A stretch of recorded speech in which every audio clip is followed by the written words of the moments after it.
하나님 말씀 보겠습니다. 하나님 말씀은 신약성경 야고보서입니다. 야고보서 4장 1절부터 4절 말씀입니다. 야고보서 4장 1절부터 4절 말씀입니다. 신약성경 373페이지에 있습니다. 한 절씩 교독해서 읽습니다. 제가 먼저 읽습니다. 너희 중에 싸움이 어디로부터 다툼이 어디로부터 나느냐? 너희 지체 중에서 싸우는 정욕으로부터 나는 것이 아니냐? 너희는 욕심을 내어도 얻지 못하여 살인하며 시기하여도 능히 취하지 못함으로 다투고 싸우는도다. 너희가 얻지 못함은 구하지 아니하기 때문이요 구하여도 받지 못함은 정욕으로 쓰려고 잘못 구하기 때문이라. 가늠한 여인들아, 세상과 벗된 것이 하나님과 원수됨을 알지 못하느냐? 그런즉 누구든지 세상과 벗이 되고자 하는 자는 스스로 하나님과 원수되는 것이니라. 아멘.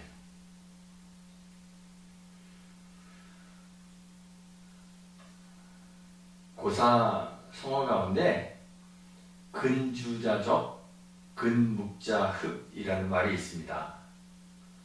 들어보셨죠? 문자적으로 해석하면 붉은색을 가까이 하는 사람은 붉게 물들어 버리고 먹을 가까이 하는 사람은 검게 변한다. 이런 뜻입니다. 귤화유지위지라는 단어 들어보셨습니까? 귤화유위지. 귤이 탱자가 된다. 이런 말입니다. 강남에 심었던 귤이 그 귤나무를 강북으로 옮겨 심으니까 탱자가 나오더라. 그러한 것에서 이 고사가 나왔습니다. 기후나 풍토에 따라서 동일한 나무라 할지라도 다른 열매를 맺게 된다는 뜻입니다. 우리 사람도 주위 환경에 따라서 그 환경에 적응하여 자꾸 변하게 되는 것을 의미하는 그러한 고사성어입니다. 맹자가 어렸을 때 살던 집은 묘지 근처에 있었습니다. 어린 맹자는 묘지에서 벌어지는 일들을 보면서 그것들을 흉내내면서 놀았습니다. 그러니까 그 하늘이 노는 게 맨날 춤추고 뛰고 땅 파고 다지고 묻고 그런 일만 하고 노는 거예요. 그래서 맹자의 어머니는 급시예요. 급시. 뭐가 이렇게 급했는지 모르겠는데 급시입니다. 이 급시가 이곳은 내 자식을 자라게 할 만한 곳이 아니다. 이렇게 생각하면서 이사를 했습니다. 그래서 이번에는 시장 근처로 이사를 했습니다. 맹자가 이번에는 장사꾼들이 물건 파는 것도 흉내내면서 그렇게 놓습니다. 그래서 맹모 급시가 보니까 이것도 자식 살게 할 만한 곳이 아닌 것 같아요. 그래서 다시 이사를 했습니다. 학교 근처로 이사를 했습니다. 그래서 이번에는 맹자가 조두, 제사 지낼 때 쓰는 그릇들을 이렇게 늘어놓는 것을 조두라고 하는데 그 조두하고 읍양, 읍하고 사양하는 것, 받아들이고 사양하고 하는 그러한 것들 흉내내면서 나가고 물러가고 이런 것들을 하면서 이제 노는 거예요. 그래서 맹자의 어머니 급시가 참으로 이곳이 아들을 살게 할 만한 곳이구나 라고 생각하면서 그곳에 살았다고 합니다. 이 이야기로부터 맹자의 어머니가 맹자 교육을 위해서 3번 이사했다는 맹모 삼천지교라는 고사성어가 나온 거예요. 맹자의 어머니가 3000번 이사했는 줄 아는 사람도 있는데요. 3000번 이사했다는 것이 아니고 3번 이사한 것입니다. 사람들은 주변 환경과 이렇게 쉽게 잘 동화됩니다. 한 10몇 년, 20몇 년 전에 한국의 광고 카피 중에 이런 게 있었습니다. 모두가 예라고 할 때 아니라고 할 수 있는 친구. 그 친구가 좋다. 예스도 노도 소신 있게 동원증권 제가 동원증권에서 뭐 먹은 건 아닙니다. 뭐 주식도 하나도 없고요. 네. 모두가 아니라고 할 때 예라고 할 수 있는 친구, 그 친구가 좋다.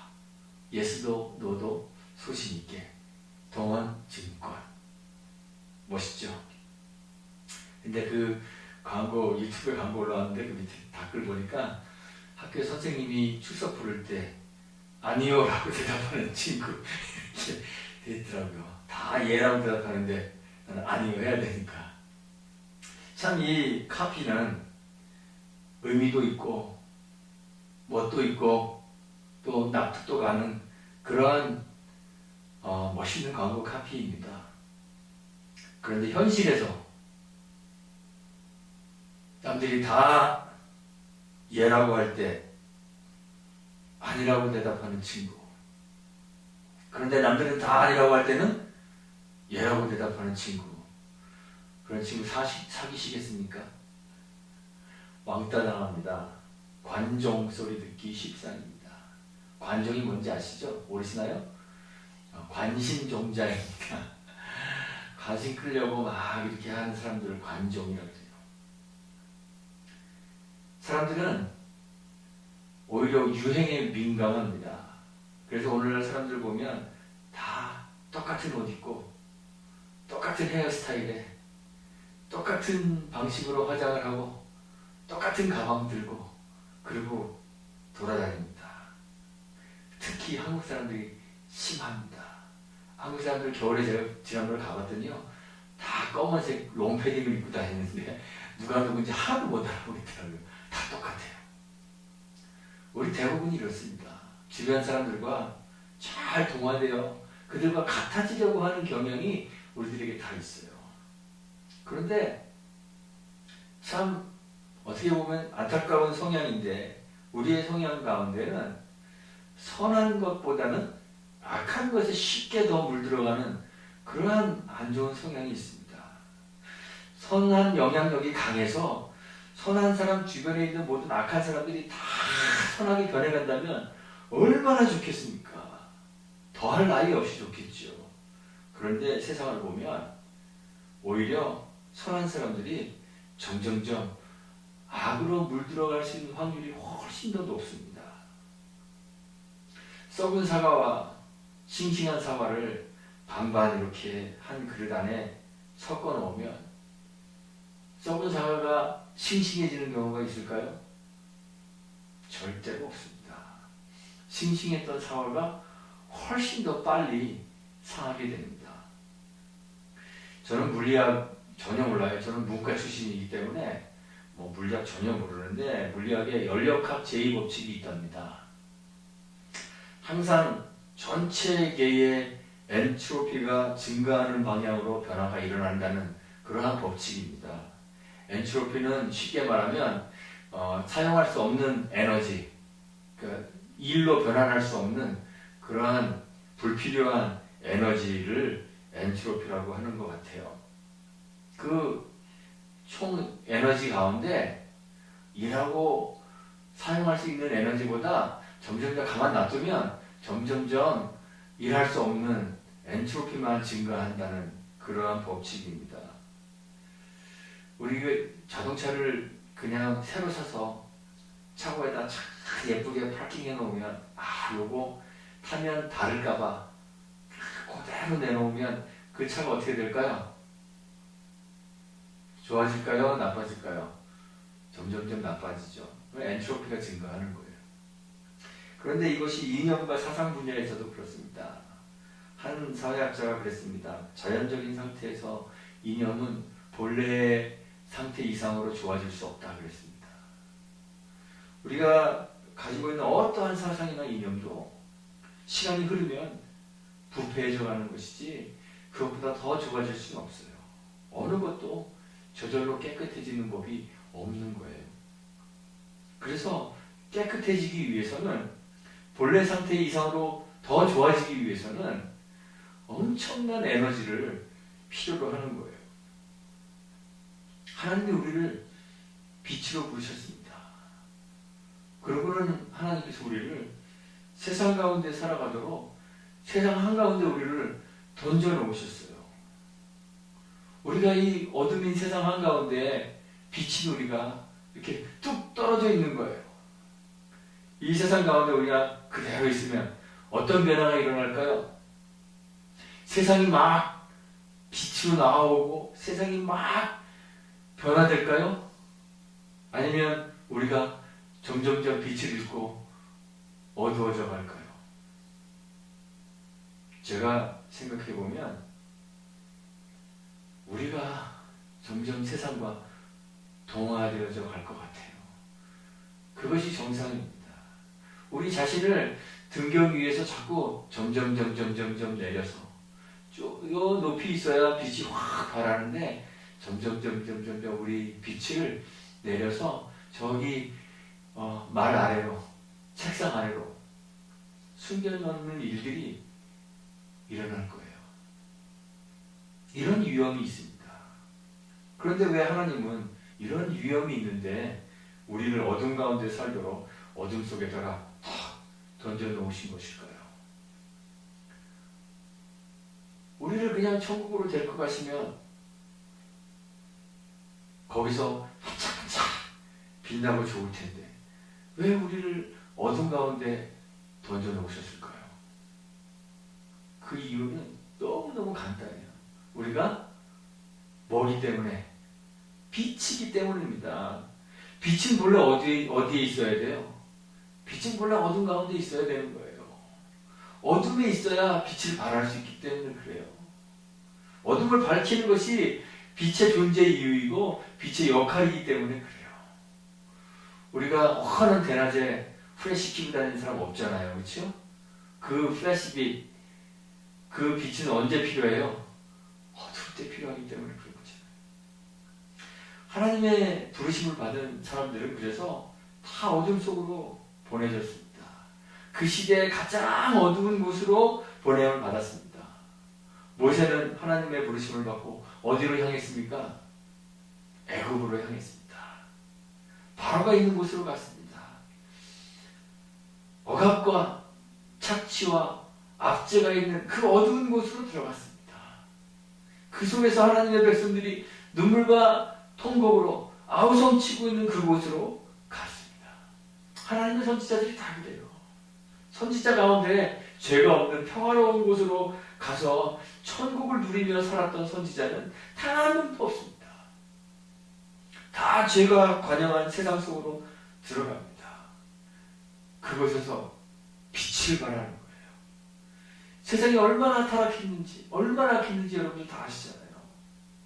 선지자들을 잡아 가두고 때리고 죽이는 그러한 일들을 서슴지 않았습니다. 그런데 그런 세상 속으로 선지자들이 들어갑니다. 거기서 빛을 내야 했기 때문에 그래요. 비교적 태평시대였을 것 같은 다윗의 시대에도 선지자가 있었죠. 나단 선지자. 왕의 범죄를 밝은 빛 안으로 드러내야 했습니다. 두렵지 않았겠습니까? 다윗이 어떤 사람이에요? 가능하고 그것을 감추기 위해서 우리아를 불러다가 밧세바와 동침하도록 유도했잖아요. 매니플레이트 하는 거예요. 그렇게. 그거 실패하자 전쟁터로 보내서 전쟁터 최전방에서 자기들은 쏙 빠지고 죽게 만들고 조작하고 조정하는 그런 사람이었습니다. 그런데 거기 가서 빛을 비춰서 범죄를 드러내야 해요. 증거인멸하기 위해서 죽여버리지는 않을까 이런 염려는 없었겠습니까? 그런데 그래도 그 어두운 곳에 가야 하는 거죠. 왜요? 빛이니까. 어둠을 밝히는 빛이니까 그 어둠 속으로 들어가는 거예요. 그것이 그리스도인의 정체예요. 쉽지 않은 일입니다. 그래서 많은 사람들이 넘어집니다. 우리가 항상 빛의 원천이신 그리스도의 힘으로 사는 것이 참 어려운 거예요. 쉽지 않습니다. 성경에서 가장 지혜로웠던 그리고 신실했던 솔로몬도 실패하고 걸려 넘어졌습니다. 아내를 많이 두었습니다. 이방 민족의 여인들과 결혼했습니다. 이방인들이 왕궁으로 많이 유입되었습니다. 그들과 함께 그들이 섬기던 우상들도 많이 들어왔습니다. 생각해 보십시오. 왕으로 세상에서 가장 지혜로웠던 하나님의 지혜를 받았던 솔로몬이 살고 있는 왕궁으로 들어온 거잖아요. 왕궁으로 들어온 이방인들이 하나님의 백성이 되었을까요? 아니면 솔로몬이 그리고 이스라엘이 우상숭배에 물들어 버렸을까요? 솔로몬이, 그 지혜로웠던 솔로몬이, 그리고 이스라엘이 우상숭배에 물들어 버리고 말았어요. 하나님이 왜 이스라엘 백성들에게 다른 민족들과 이방인들과 통혼하지 말라고 하셨을까요? 하나님은 왜 가나안을 정복하는 이스라엘 백성들에게 가나안 백성들을 다 몰아내라고 하셨을까요? 정복 전쟁을 시작할 때 여리고를 처음으로 이제 공격하게 되는데 하나님 여리고를 어떻게 하라고 그러시나요? 전멸하라고 그러십니다. 생명이 있는 것이든지 아니면 없는 것이든지 상관하지 말고 아무것도 남기지 말고 다 멸해버리라고 이야기하십니다. 너무 잔인한 거 아닌가요? 우리 하나님 너무 무자비하신 거 아닌가요? 여리고만 그런 것이 아니라 하솔을 정복할 때도 그랬습니다. 여호수아 10장 11절에 보면 그 가운데 모든 사람을 칼날로 쳐서 전멸하고 호흡이 있는 자는 하나도 남기지 말고 죽이라고 했습니다. 얼마나 늙었든지 여자이든지 남자이든지 얼마나 어리고 그 말랑말랑한 피덩이이든지 상관하지 말고 다 죽이라고 했어요. 우리 하나님 너무 잔인하신 거 아닌가요? 왜 하나님 그렇게 하실까요? 그들을 남겨두면 이스라엘 백성이 돌이켜 그들의 신을 섬길 것이기 때문에 그렇습니다.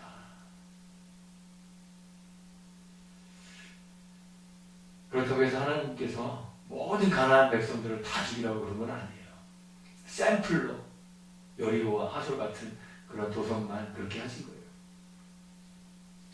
상식적으로 이스라엘 백성들이 얼마나 많은 하나님의 놀라운 일들을 보았습니까? 여호와 하나님의 그 절대성 얼마나 많이 목격했습니까? 애굽에 있을 때 보았던 그 엄청난 기적들, 홍해를 가르고 그 홍해 한가운데를 마른 땅처럼 걸어왔던 일들,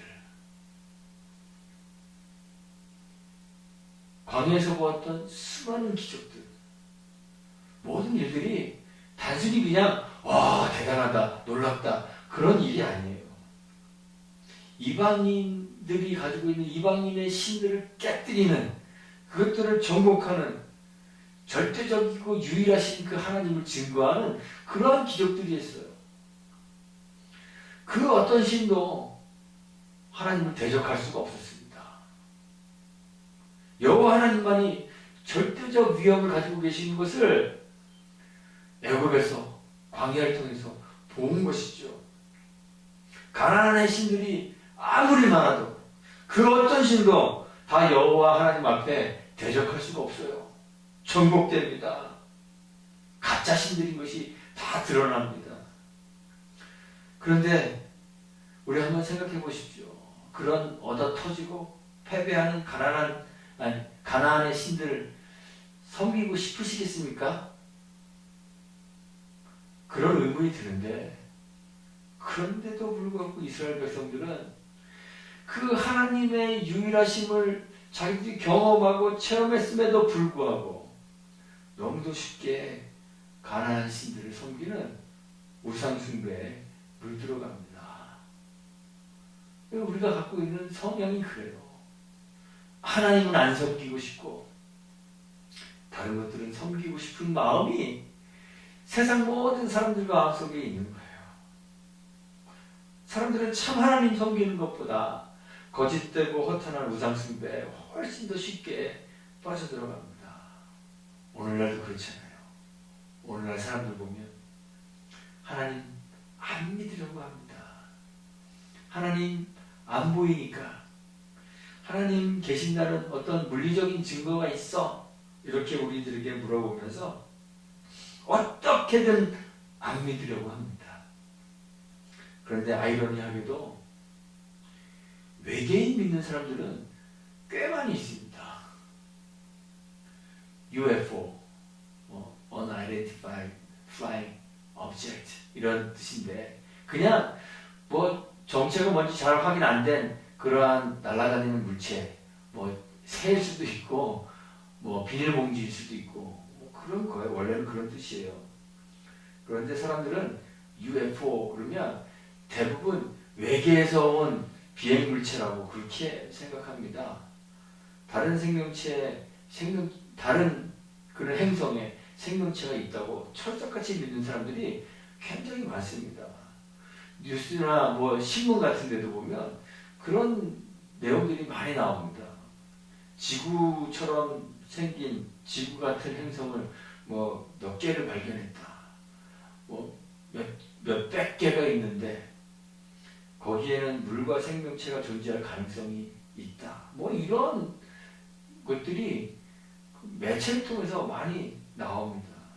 그런데 이거 믿는 것이 하나님 존재할 가능성 있다고 믿는 것보다 훨씬 더 신빙성 있다고 사람들이 생각하는 거예요. 우리는 어떻게 그럴 수가 있지 이렇게 생각하지만 사람들 그렇게 생각합니다. 하나님 믿기는 어렵습니다. 하나님 계시다는 그러한 직접적인 증거는 아닐지라도 간접적인 증거들이 얼마나 많이 있는지 몰라요. 하나님 계시다는 증거들이 얼마나 많이 있는가, 그런 거 사람들이 신경 쓰지 않습니다. 하나님 존재를 인정하려 하지 않습니다. 그런데 귀신, 외계인 같은 것들 아무런 증거가 없는데도 쉽게 믿고 그 존재의 가능성을 활짝 열어놓습니다. 우리는 원래 이렇게 쉽게 우상에 빠져요. 이스라엘 백성들 가나안 땅에 들어간 후에 우상 숭배하는 데까지 얼마의 시간이 걸렸을 것 같습니까?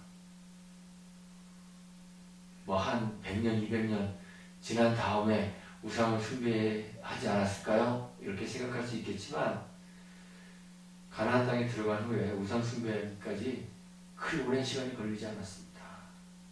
자신들이 정복한 땅에 그 패배한 열등한 그 신들을 들어가자마자 섬기기 시작했습니다. 우상 숭배하는 민족들 가운데 하나님이 왜 이스라엘 백성들을 보내셨을까요? 그 가운데에서 하나님만 섬김으로 빛을 발하라고 거기에 보내셨는데 그 본래의 사명에 실패했습니다.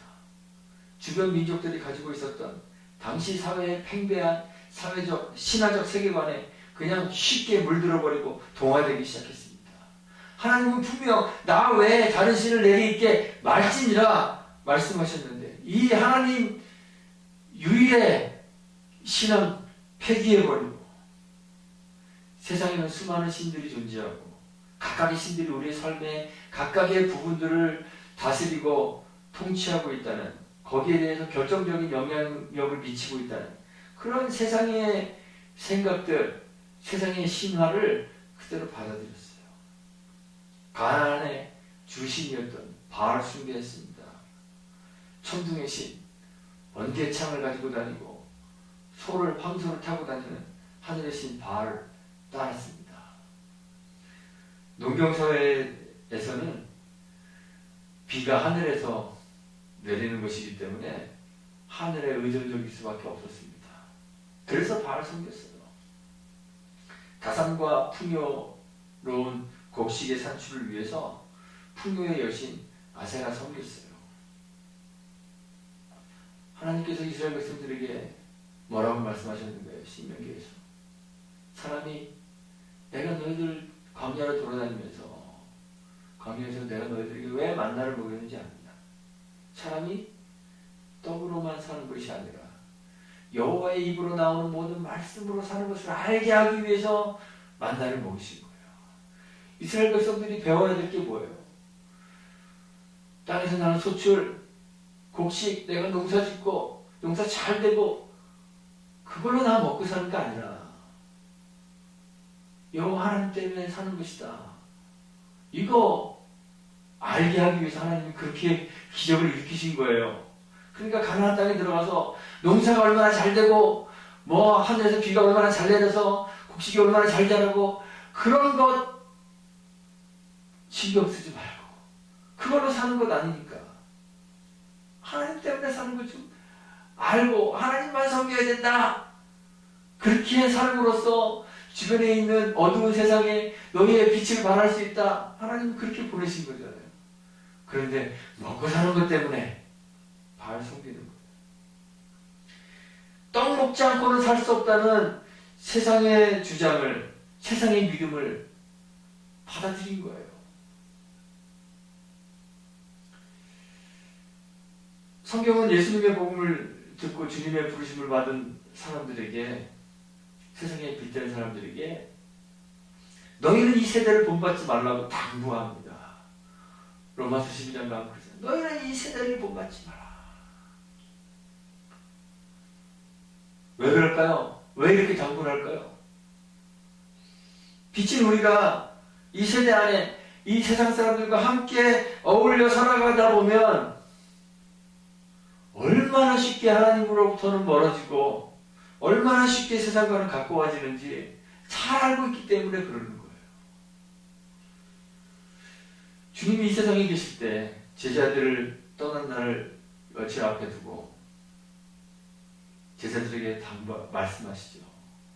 이제 이 세상을 살아가야 할 제자들에게 너희는 비록 세상에 살지만 세상에 속하지는 않았다. 이렇게 얘기하셨어요. 세상에 속한 사람들이 아니라 주님에게 택함받은 사람들이다. 그렇게 이야기하셨어요. 왜 이런 이야기 하셨을까요? 이 세상에 살 수밖에 없지만 이 세상에 속한 사람으로 살다 보면 세상에 물들어버리고 그 빛을 잃어버릴 것이기 때문에 그래요.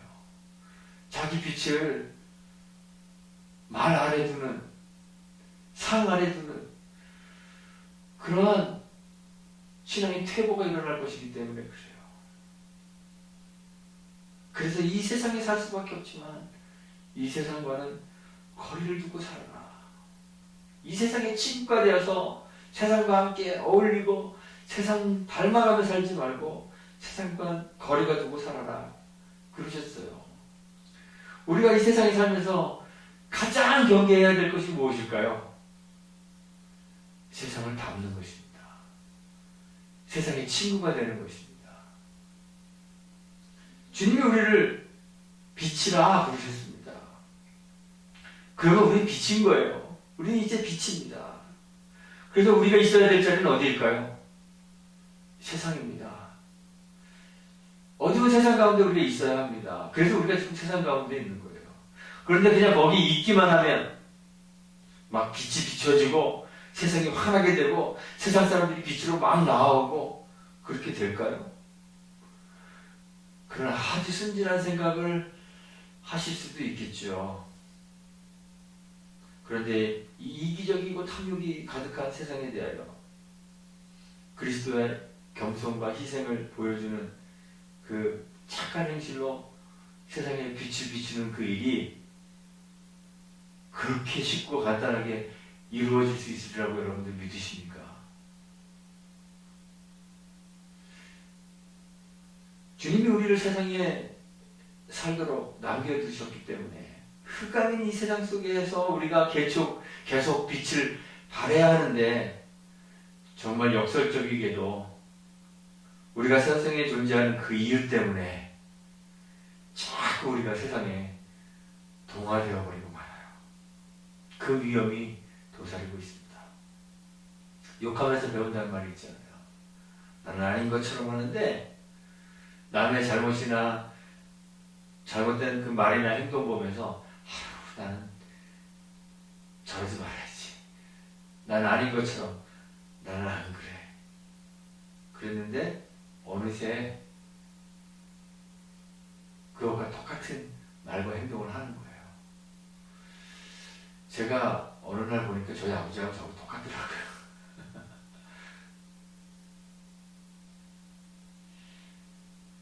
우리는 빛이라는 자의식, 자기의식, 빛으로 살겠다는 결심, 그거 갖고 산다 하더라도요, 세상 속에서 세상과 함께 어울려 살다 보면 욕하면서 나도 모르게 닮지 말아야 할 세상을 닮아가는 위험이 있습니다. 왜 그럴까요? 내 빛인데 왜 그럴까요? 우리 자신이 광원이 아니기 때문에 그래요. 우리 자신 안에 우리가 영원히 불타오를 그 불의 근원, 불의 소스가 없기 때문에 그래요. 빛의 원천이 우리 안에 없기 때문에 그래요. 만약 우리가 정말 광원이라면, 빛의 원천이라면 주위가 얼마나 어두운 거에 상관없이 끊임없이 우리의 빛을 비출 수 있겠죠. 하지만 안타깝게도 우리는 광원이 아니라 빛을 반사하는 그런 존재잖아요. 우리의 빛의 소스를 제공해주는 광원이 옆에 있지 않으면 우리는 빛을 발할 수 없는 존재이기 때문에 그런 거잖아요. 우리 안에 계신 빛의 근원이신 그리스도, 그리스도의 영이신 성령님, 그분 가까이 있지 않으면, 그와 밀접하고 친밀하고 끊임없는 교제가 있지 않으면 우리는 어둠 속에서 빛을 발할 수가 없는 거예요. 빛을 잃어갈 수밖에 없는 거예요. 제가 지난주인가요? 설교 때 그런 얘기했죠. 우리는 등불이 아니라 등입니다. 등 안에 등불이 있어야 빛을 발할 수 있습니다. 그랬어요. 야고보 사도가 오늘 우리 읽은 성경에서 그랬습니다. 세상과 벗된 것이, 세상의 친구가 되는 것이 하나님과 원수되는 것이라고 했습니다. 우리가 세상과도 친구가 되고 하나님과도 친구가 될 수 있는 방법은 없을까요? 그러고 싶지 않으세요? 빛도 되고 싶고 세상도 갖고 싶고. 그런데 우리 예수님이 한 사람이 두 주인을 섬길 수 없다고 그랬습니다. 돈과 하나님을 겸하여 섬길 수 없다고 그랬습니다. 세상과 하나님을 겸하여 섬길 수 없는 거예요. 세상에 벗대는 것이 뭐 그렇게 대단하고 또 심각한 나쁜 짓을 하며 사는 것일까? 우리 이렇게 생각할 수 있어요. 나 흥청망청거리고 향락을 즐기고 부도덕하고 음란한 짓들을 막 하고 죄를 즐기는 것이 세상의 친구가 되는 것이다. 이렇게 생각하시면 큰일 납니다. 그렇지 않습니다. 야고보 사도는 오늘 성경에 보니까 정욕에 대해서 이야기합니다.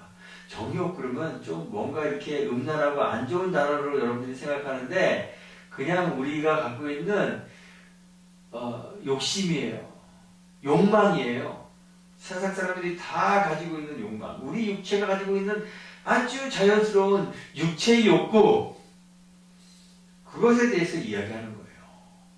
우리 육체가 가지고 있는 욕구를 충족시키기 위한 삶. 그런 삶을 사는 것. 그것에 대해서 이야기하는 거예요. 그것이 세상과 벗대는 것이라는 거예요. 야고보 사도가 그랬죠. 우리가 구하여도 받지 못함은 정욕에 쓰려고 잘못 구하기 때문에 그렇습니다. 우리의 욕구를 충족시키기 위해서 구하는 것들은 받을 수가 없는 거예요. 그렇습니다. 음란하고 음탕하고 그런 황당한 것 구한다는 말이 아닙니다. 그냥 이방인들이 다 구하는 것, 육체를 가진 사람이라면 당연히 구하는 것 말하는 거예요. 먹는 것, 마시는 것, 입고 사는 것. 그거 구하니까 받지 못한다는 거예요. 먹고 마시는 것에 대해서 염려하고 입는 것에 관심을 두고 그 욕구 충족하기 위해서 사는 것.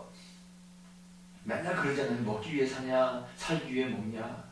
그럼 먹는 거에 생각하면 세상 닮은 것, 그 욕심 충족하기 위해서 살아가는 것을 세상 닮는 것이라고 그랬어요. 세상 친구가 되는 것이라고 그랬어요.